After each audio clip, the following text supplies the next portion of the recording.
The very first principle of building wealth is simple, but it's one most people ignore. Pay yourself first, not last, not if there's anything left over. First, think about how most people handle money. They get their paycheck, they pay their rent, their bills, they buy groceries, they eat out, they shop for things they don't really need, and then they check what's left at the end of the month. And if there's something left, maybe they'll save a little. But here's the truth. For most people, there's nothing left. Month after month, year after year, nothing left. And then they wonder why wealth never shows up. It's because wealth doesn't come from what's left over. It comes from what's prioritized. When I first started learning about money, I was broke. I wasn't broke because I didn't earn anything. I was broke because I had the wrong philosophy. I treated saving as optional, as something I'd do later when I earned more. But I learned quickly that if you don't save when you're making a little, you won't save when you're making a lot. The habit doesn't come with more zeros on the paycheck. It comes from discipline. Someone once told me, if you can't manage $10, you can't manage 100.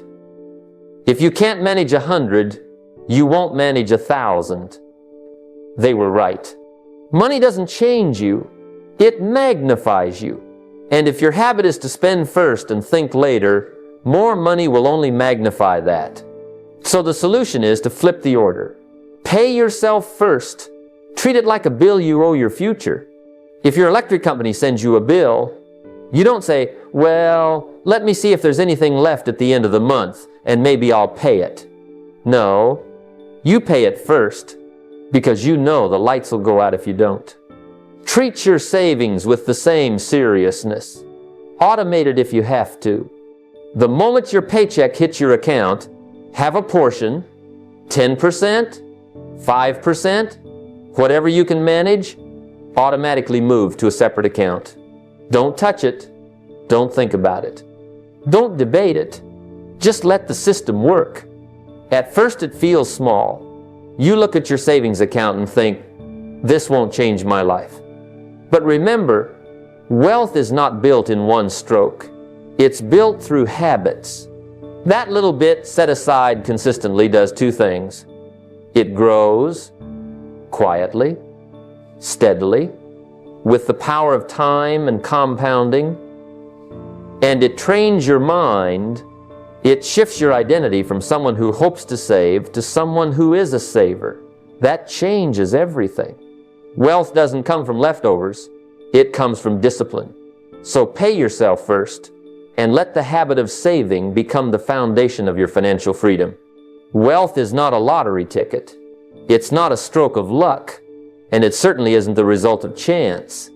Wealth is built the same way a strong body is built. Through daily practice, small, consistent actions repeated over time until they compound into something extraordinary. The wealthy are not magicians. They are disciplined. They have rituals, routines, and habits that shape their lives. And if you want to join their ranks, you don't start with a windfall. You start with a daily routine that tilts your life in the direction of growth. When I was young and broke, I used to look at wealthy people and think, they must have had some big break. But when I got close to them, when I studied their lives, I discovered their success wasn't built on a single event, but on 1,000 little ones. They read when others watched television. They reflected when others rushed.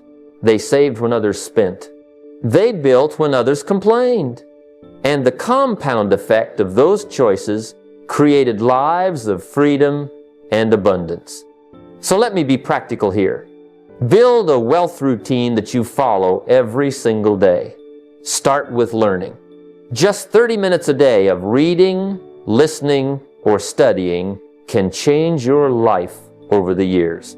Ideas are the raw material for wealth, and you need a steady supply. Then, take 15 minutes to review your finances. Look at where your money is going. Check your savings. Study your investments, even if they're small. That daily attention is what keeps you from drifting. Money likes to be paid attention to, And when you manage the little details, the bigger sums will follow. Finally, commit to one income-producing action every single day.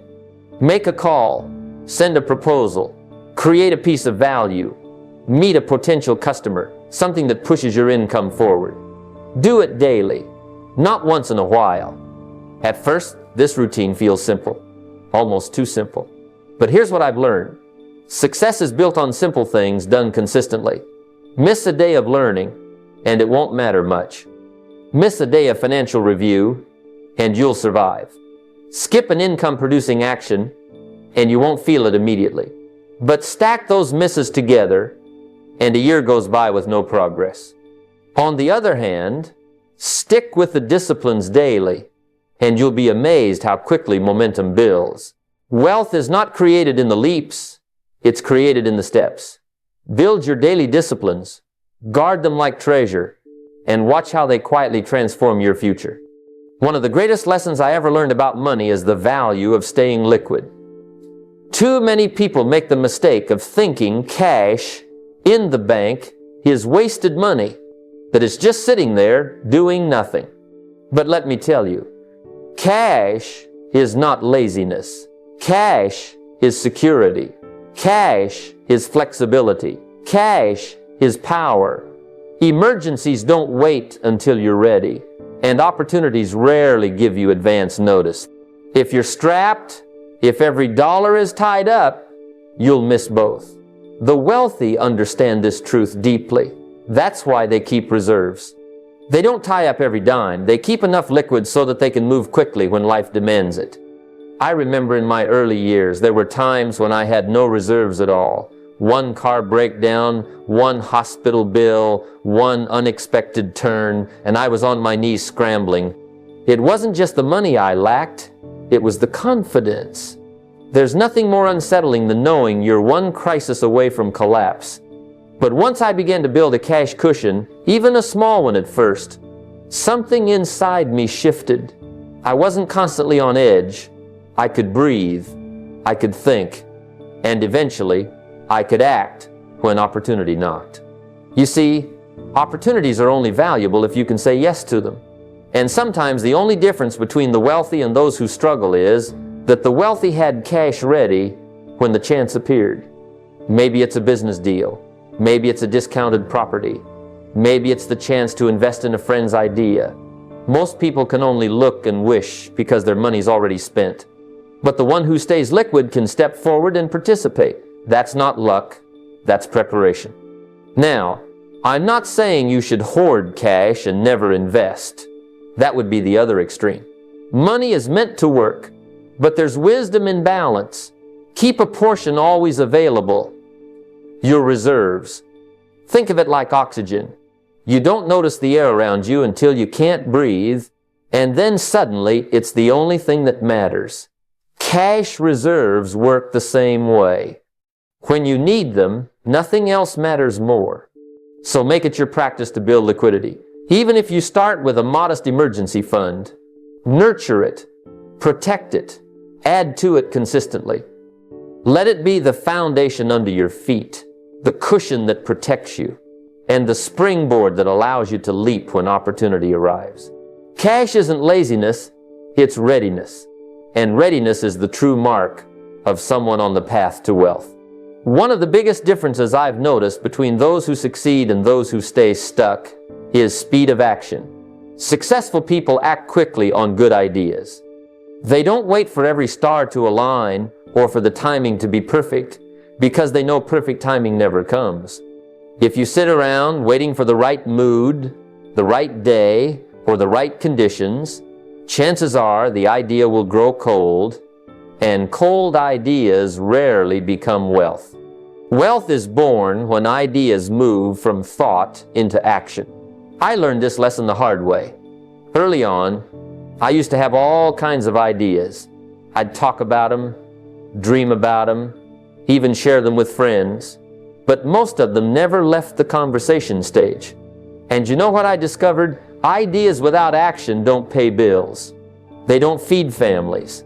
They don't build freedom. They stay stuck in your mind while life moves on. Then I met people who weren't necessarily smarter than me, but they were quick to act. They didn't wait until the plan was perfect. They took the first step, then the second, then the third. And by the time I was still analyzing, they were already in the game, learning, adjusting, and creating results.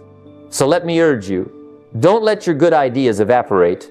Write them down, refine them if you must, but most importantly, take action on them quickly, even if it's a small step. If you're thinking of starting a side business, register the name, make the first call, sketch the outline. If you're considering investing, open the account, put in a small amount, begin. If you're thinking of learning a skill, sign up for the course, read the first chapter, watch the first lesson. Action creates momentum, and momentum is a powerful force in building wealth. Now, I know what some of you might be thinking, what if I fail? Well, let me put it this way. You'll learn more from one failed attempt than from 100 ideas you never acted on. And here's the secret. The wealthy don't avoid failure. They embrace it as part of the process. The faster you act, the faster you learn, and the faster you adjust. So here's my challenge to you. Pick one wealth building idea you've been delaying. Just one. And within the next 24 hours, take the first step. Don't wait, don't debate, move. Because the truth is, success doesn't wait for those who hesitate. It shows up for those who act. Life, much like nature, moves in seasons. There's a time to plant, a time to grow, a time to harvest, and yes, even a time to rest. The problem for most people is that they want to skip straight to the harvest. They want to enjoy the rewards before they've sown the seeds, before they've tilled the soil, before they've done the work. But just like a farmer can't demand corn the day after planting, you can't demand wealth without first putting in your planting season. I remember when I was starting out, I wanted the rewards quickly. I thought that if I read a book, went to a seminar, or tried something for a few weeks, the results should show up immediately. But the truth is, wealth doesn't work that way. It requires a season of planting, studying when nobody is watching, saving when it feels insignificant, investing when the amounts are small, and building habits long before they seem to pay off. These early seeds may not look like much at first, but if you give them time and nurture them, they grow into something extraordinary. Now, the danger comes when we try to harvest too early. Imagine digging up the seeds a week after planting just to see if they're growing. You'd ruin the crop before it had a chance. Too many people do this with their money and their goals. They save for a month or two, then raid the account because they get impatient. They start a new venture, but when success doesn't arrive in 90 days, they give up. They abandon the planting season and rob themselves of the harvest. And here's another truth. Even when the harvest finally comes, it's still not the end. You must know how to gather it wisely, store some away, and prepare again for the next cycle. If you eat everything in the harvest season, you'll starve in the next winter. That's why wealthy people don't just enjoy their harvest. They manage it with discipline, reinvest, and prepare for the next round. And don't overlook the season of rest. Rest is when you restore yourself, reflect, and prepare for the next planting. Just as fields need to recover, so do we. Balance matters because if you burn yourself out, you won't be ready when it's time to plant again. So let me say this. Use the seasons of life wisely. Plant diligently, grow patiently, harvest responsibly, and rest intentionally. If you honor each season, the rewards will come in abundance, right on time. Wealth has always been tied to one simple principle. The marketplace rewards value. If you want to increase your income, don't chase money directly. Ask instead, what problems am I solving? How many people am I serving? And how well am I serving them? Because money flows in proportion to value. The person who solves small problems earns a small paycheck. The person who solves bigger problems or serves more people earns a larger one. It's that simple. I remember a time early in my career when I was frustrated with how little I was making. I thought, if only my boss paid me more, if only I could get lucky, maybe things would change. But a mentor helped me see the truth. If I wanted to earn more, I had to become more. I had to increase the value I brought to the marketplace. That meant developing skills, deepening my knowledge, and serving people in ways others couldn't. The day I understood that, my entire perspective shifted. Instead of waiting for someone else to hand me more money, I took responsibility for creating more value. Think of it this way. If someone earns a modest wage, it's because they're solving problems anyone can solve. But the person who earns 10 times that amount is solving problems that are rare, complex, and impactful. The wealthy are not focused on just working harder. They're focused on working smarter by asking better questions. How can I serve more people with this skill? How can I take what I already know and apply it at a higher level? Let's say you know how to teach. You can teach one student in your living room, or you can design a course that reaches thousands online. The skill is the same, but the level of service multiplies. Or maybe you're good at sales. You can sell one product to one customer, or you can learn leadership and build a team that sells to thousands.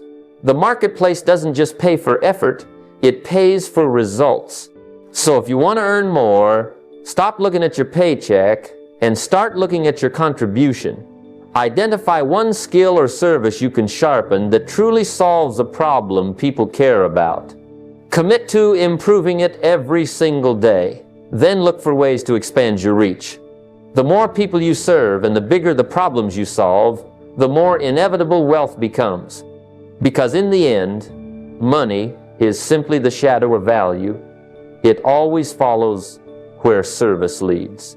Time is one of those resources we all get in equal measure. Rich or poor, young or old, each of us wakes up with the same 24 hours in our pocket. The difference lies in how we use them. Money lost can be earned back. Opportunities missed can sometimes circle around again. But time, once it slips away, is gone for good. That's why those who build real wealth treat time as more valuable than money. They guard it like treasure, because in truth, it is the most valuable treasure they have. I remember years ago when I first realized I was careless with time. I would spend hours on meaningless activity, mistaking motion for progress. I was busy all the time but going nowhere. Then I met people who were wealthier, healthier, and freer than I was, and I noticed something. They didn't let time just happen to them. They planned it, protected it, and prioritized it. They understood that to control your time is to control your future. If you want to win the battle for wealth, you must first win the battle for your calendar. Every night before the next day begins, sit down and ask yourself, what 3 things, if I accomplish them tomorrow, would move me closer to my financial and personal goals? Write them down, and when the morning comes, guard those tasks like gold. Do them first, before distractions creep in, before the phone calls and emails pull you in 100 directions. This habit may sound small, but it's one of the most powerful disciplines I've ever seen. The wealthy don't allow themselves to drift. They know that every hour wasted compounds into months, then years. And the same way money compounds in an account, wasted time compounds into regret. On the other hand, wisely invested time compounds into freedom. The book you read today, the investment you study tonight, the small business action you take tomorrow, these little deposits of time grow into extraordinary results over years. But here's the catch. To protect your time, you'll have to learn to say no. Say no to the trivial so you can say yes to the meaningful. Not every invitation, not every opportunity, not every request deserves a yes.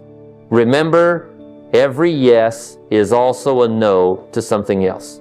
Choose carefully, because the exchange rate of time is permanent. Treat your time with the same reverence you would gold. Guard it, invest it wisely, and make sure every day is shaped by intention, not reaction. Because when you master your time, you master your life, and the wealth will follow naturally. One of the greatest shifts in my thinking came when I finally understood the difference between spending and investing. Most people spend every dollar that passes through their hands. They exchange it for comfort, entertainment, or possessions that lose value the moment they're purchased. That's why they stay broke, because money leaves them faster than it arrives. Wealthy people, on the other hand, understand that every dollar has the potential to be an employee. They buy assets, things that work for them, things that produce income even while they sleep. That's the secret. Making money work harder than you do. Think of it this way. When you spend on something that rusts, rots, or depreciates, your money is gone forever. But when you place that same dollar into a stock that grows, a piece of real estate that pays rent, or a business that produces cash flow, that dollar now multiplies. And the wealthy don't just do this once, they do it over and over until they have an army of dollars working day and night on their behalf. That's why, while most people are trading time for money, the wealthy are enjoying freedom, because their money is trading time for them. I remember when I bought my first piece of property. It wasn't big, it wasn't fancy, but it was an asset. It put money in my pocket every month. That was the turning point, because I realized I didn't have to be brilliant, I just had to be disciplined. From then on, instead of asking, what can I buy to enjoy today? I started asking, what can I acquire that will keep paying me tomorrow? That question changed my life. Now, here's the truth. Investing requires sacrifice. You may have to give up some comforts today. You may not drive the newest car or wear the trendiest clothes. But while others are busy impressing strangers, you're busy building a foundation. And the comfort you postpone today becomes the freedom you enjoy tomorrow. The broke chase instant pleasure. The wealthy build lasting security. So don't wait for the perfect time or the perfect deal, because neither exists. Open that investment account. Buy your first share of stock. Start studying real estate or exploring a side business. Put something in motion this month, even if it's small, because the habit of investing is more important than the size of the investment. Once you begin, you'll train your mind to think like an investor, not just a consumer. Remember, money is a terrible master but a wonderful servant. Put it to work now, and soon it will work harder for you than you ever could for yourself.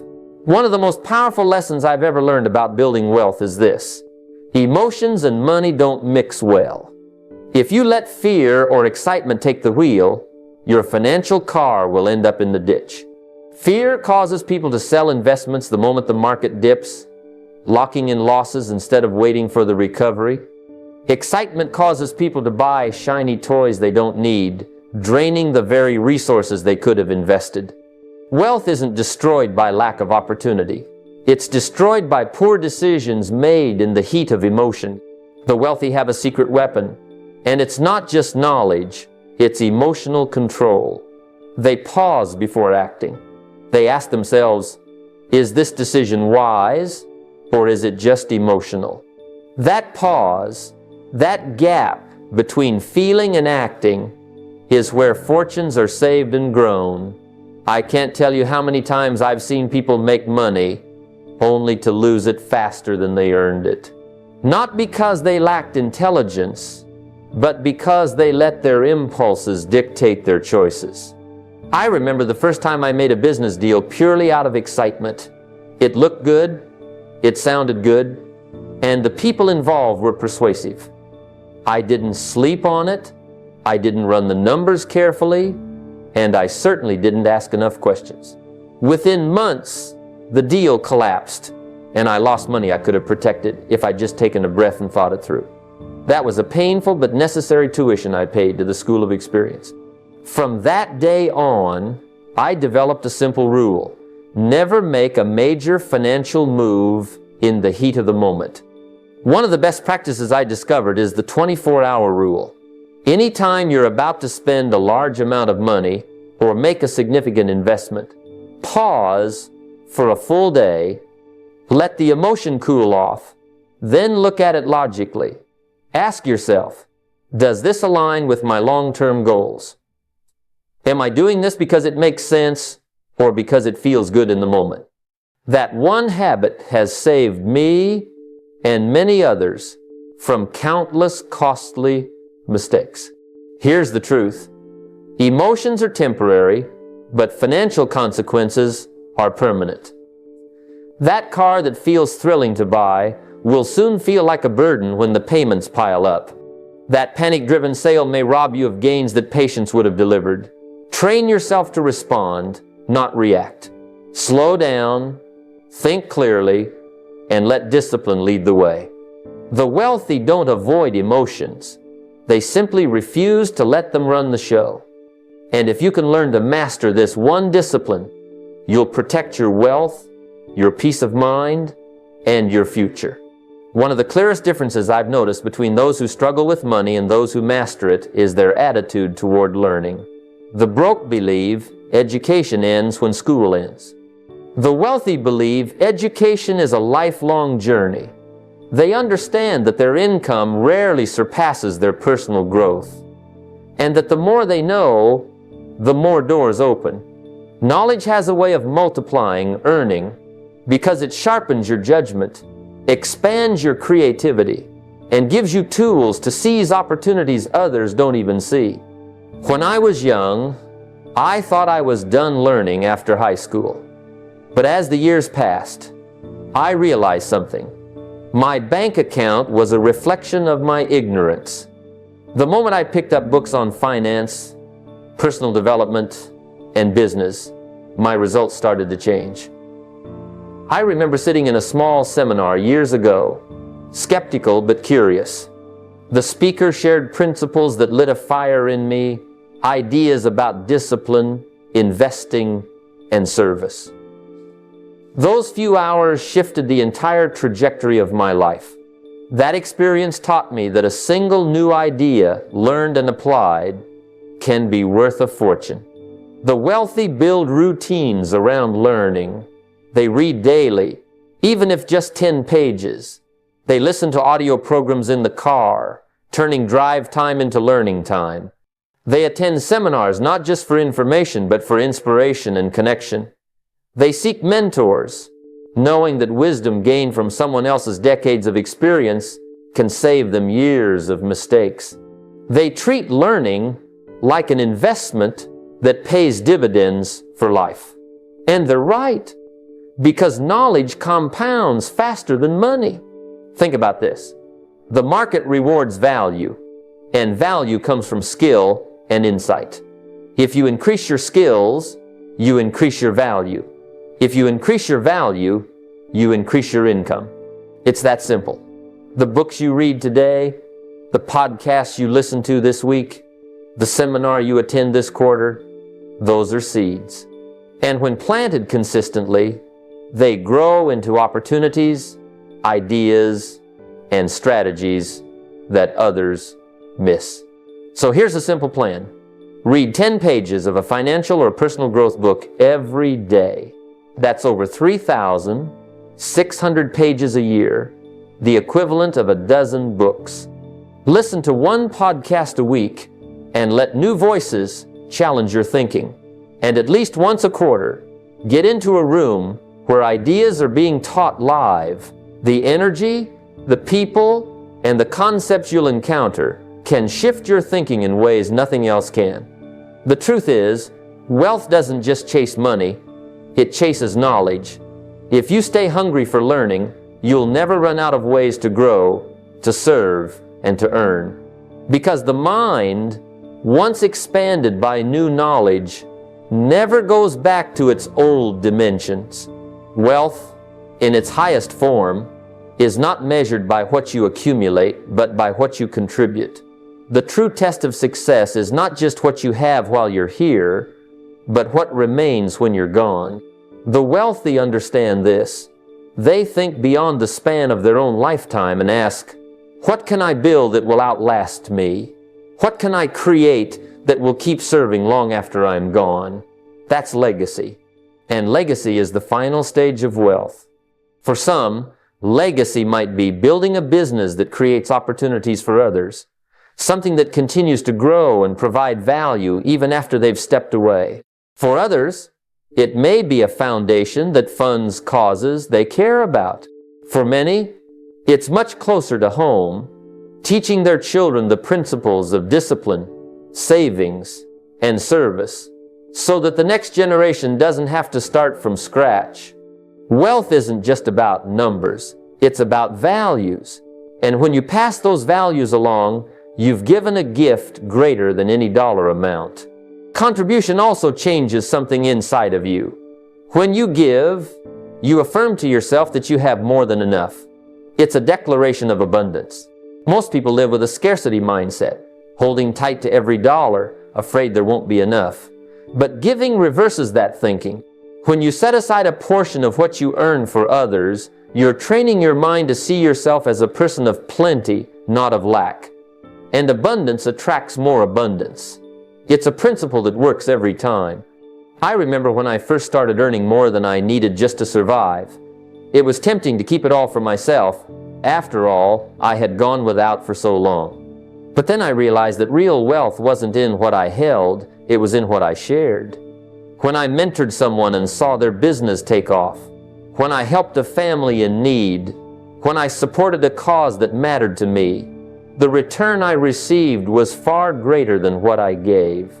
It gave my money purpose, and that's something accumulation alone could never do. So here's the challenge. Set aside a portion of your earnings for giving, no matter how small at first. Mentor someone who's just starting the journey. Write down the wealth lessons you've learned and share them with your children or someone close to you. Begin building something, a business, a habit, a teaching that serves beyond your lifetime. Because wealth isn't just about living well today, it's about leaving behind a foundation of value, service, and wisdom that echoes for generations. That's the kind of wealth worth pursuing, the kind that outlives you.